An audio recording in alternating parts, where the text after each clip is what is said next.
wowe mwene data urabibona ute? ubwo Uwiteka yavuze ijambo ati nzasezerana isezerano rishya n'ubwoko bwanjye riruta irya mbere kuba ryiza. Nzashyira amategeko yanjye muri bo, nzayandika no mu mitima yabo, ntibazamera nk'abasekuruza batayumviye. Koko Yesu n'umucunguzi udufitiye imbabazi nyinshi, ageze hafi ari ku rugi tumwitegure, maze twigire iwacu.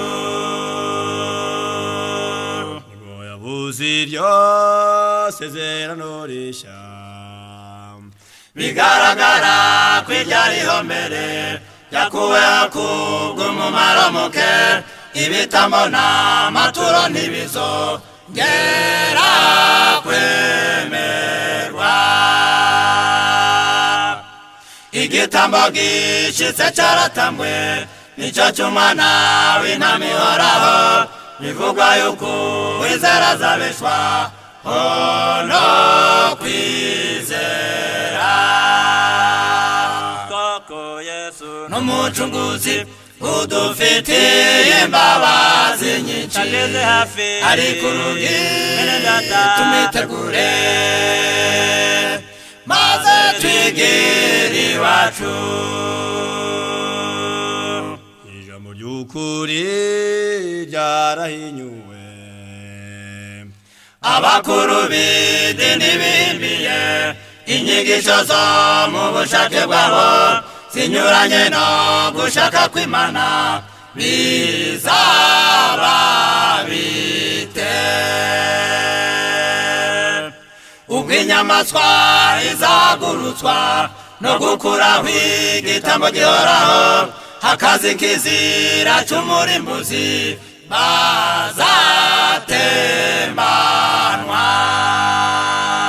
Koko Yesu n'umucunguzi udufitiye imbabazi nyinshi, ageze hafi ari ku rugi tumwitegure,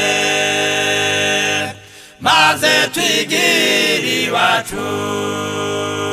Koko Yesu n'umucunguzi udufitiye imbabazi nyinshi, ageze hafi ari ku rugi tumwitegure, maze twigire iwacu. nimwumvire ijambo nimutega amatwi. Imana yacu irahamagara iti bwoko bwanjye nimuyisohokemo, mwivane no mw'itorero rigawa, maze mukizwe. naho nimwanga mukiziba amatwi, ngo mutaburirwa mukumva ukuri, inkota y'Uwiteka izabamara, muzatsembwaho. Koko Yesu n'umucunguzi udufitiye imbabazi nyinshi, ageze hafi ari ku rugi tumwitegure, maze twigire iwacu. Koko Yesu n'umucunguzi udufitiye imbabazi nyinshi, ageze hafi ari ku rugi tumwitegure, maze twigire iwacu.